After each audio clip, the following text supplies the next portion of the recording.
Le cerveau des jeunes d'aujourd'hui n'est plus le même que celui de leurs grands-parents. Cette transformation ne s'est pas produite brutalement. Elle s'est faite lentement, génération après génération, sous l'effet de la culture, des modes de vie et de la manière dont nous entrons en relation les uns avec les autres. Chaque transformation sociale laisse une trace dans notre architecture neuronale. Nous savons aujourd'hui que les jeunes adultes ont en moyenne davantage de matière cérébrale que leurs parents et leurs grands-parents. Mais il n'y a jamais de progrès sans effet secondaire. Chaque gain a un coût. Nous vivons aujourd'hui dans des conditions d'existence totalement inédites. Des conditions que l'humanité n'a jamais connues auparavant. Un jeune qui entre dans la vie sociale aujourd'hui aura probablement 4 ou 5 relations de couple importantes, 10 à 15 partenaires sexuels et 4 ou 5 métiers au cours de sa vie.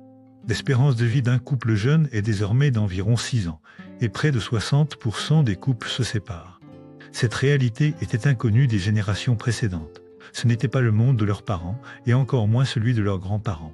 Autrefois, les existences étaient plus stables mais aussi beaucoup plus contraintes. Aujourd'hui, les individus sont plus libres, plus autonomes, mieux protégés matériellement. Mais cette liberté transforme profondément la vie affective. Elle modifie la manière d'aimer, de s'engager et aussi de se séparer. On confond très souvent l'amour et l'attachement alors qu'il s'agit de 2 réalités différentes. Tout le monde dit « je suis tombé amoureux », personne ne dit « je suis devenu attaché ». Cette distinction est pourtant essentielle. L'amour est une émotion. Il est soudain, intense, parfois bouleversant. C'est un élan, un mouvement vers l'autre, quelque chose qui nous arrive plus que quelque chose que nous décidons. L'attachement, au contraire, se construit lentement. C'est un tissage de liens, souvent inconscient, qui s'installe discrètement dans la vie quotidienne. L'attachement n'est pas toujours visible au moment où il se forme. Il devient pleinement perceptible lors d'une rupture, d'une séparation, d'une perte. C'est lorsque l'autre n'est plus là que l'on découvre à quel point on y était attaché. L'absence révèle la force du lien. L'idéal n'est pas de choisir entre l'amour et l'attachement, comme s'ils étaient incompatibles. L'idéal est de les associer. Tomber amoureux, puis organiser la vie quotidienne de manière à permettre à l'attachement de se développer et de durer. L'amour ouvre la porte, l'attachement permet à la relation de tenir dans le temps. C'est le sens de cette idée. Quand on tombe amoureux, on se relève attaché. Aujourd'hui pourtant, beaucoup de relations fonctionnent comme des contrats à durée déterminée. On s'essaie. On part ensemble un week-end, un mois, parfois un an. On partage des moments intenses, des conversations profondes, de l'intimité. Et pourtant, dès le départ, on sait souvent que cela ne durera pas. On s'apprécie, on profite du présent, et lorsque cela se termine, on se sépare poliment, parfois même cordialement, comme des collègues dont le contrat arrive à son terme. Il y a quelques générations, cela aurait été impensable. Le divorce était interdit ou sévèrement condamné. Des couples malheureux restaient ensemble toute leur vie, parfois dans une grande souffrance, souvent au détriment des enfants. Dans ce contexte, autoriser la séparation a été un progrès social nécessaire.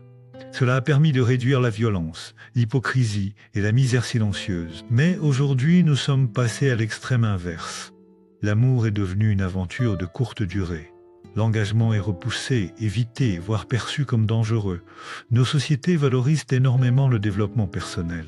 C'est une avancée majeure. Les individus ne sont plus définis uniquement par leur rôle, leur genre ou leur fonction familiale. On les encourage à devenir eux-mêmes, à réaliser leur potentiel, à privilégier l'épanouissement personnel.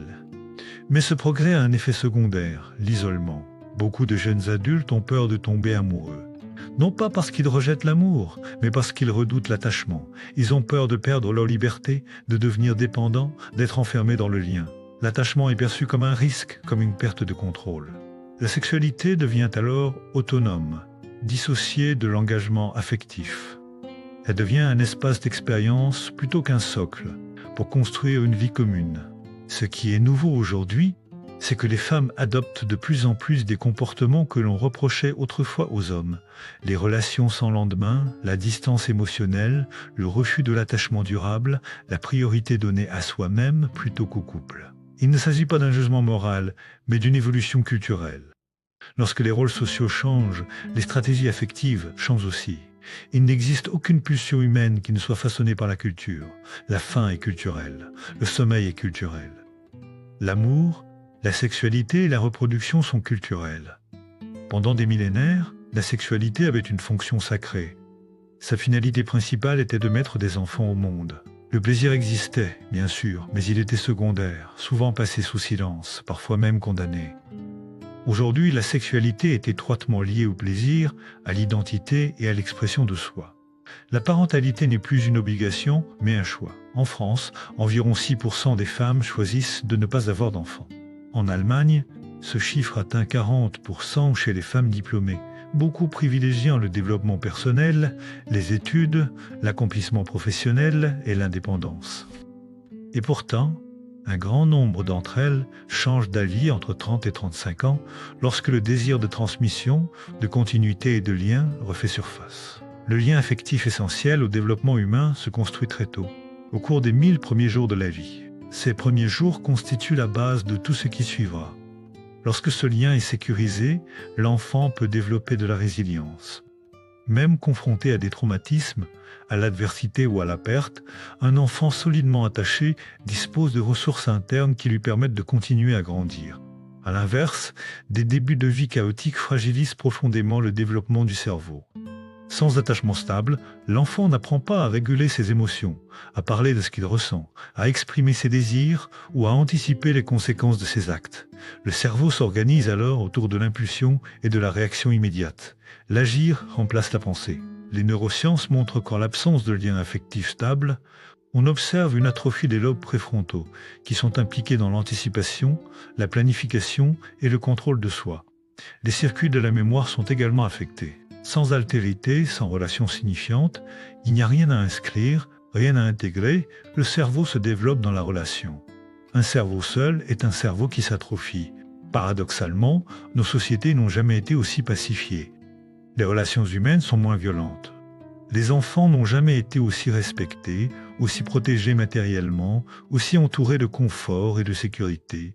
Et pourtant, ils n'ont jamais été aussi anxieux. Depuis la pandémie, près de 40% des adolescents présentent une anxiété significative. Cette anxiété ne provient pas d'un manque de confort, mais d'un manque de liens affectifs sécurisants. Les femmes occidentales connaissent davantage de burn-out que les femmes africaines, malgré de meilleures conditions matérielles, un niveau d'éducation plus élevé et une plus grande autonomie. D'éducation plus élevée et une plus grande autonomie. La raison est simple, beaucoup d'entre elles se retrouvent seules au moment de devenir mères.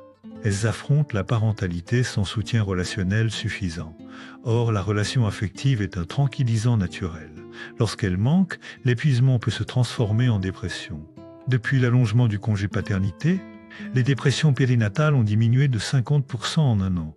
Ce n'est pas un hasard. Cela montre que l'attachement protège la santé mentale, que la présence humaine compte davantage que les ressources matérielles. Nous ne pouvons pas vivre seuls. L'idée d'un individu totalement autonome est une illusion de la pensée occidentale. D'un point de vue neurologique, le cerveau humain est conçu pour la relation. Les neurosciences confirment ce que les philosophes et les anthropologues pressentaient depuis longtemps. Un cerveau sans lien est un cerveau qui souffre. Le défi de notre époque n'est pas de renoncer au développement personnel. Ce progrès est précieux et irréversible. Le véritable enjeu est de réapprendre à tisser des liens durables, sans peur de l'attachement, de réconcilier l'autonomie et la relation, d'accepter que la liberté ne signifie pas l'isolement et que l'attachement n'est pas une prison, mais un socle.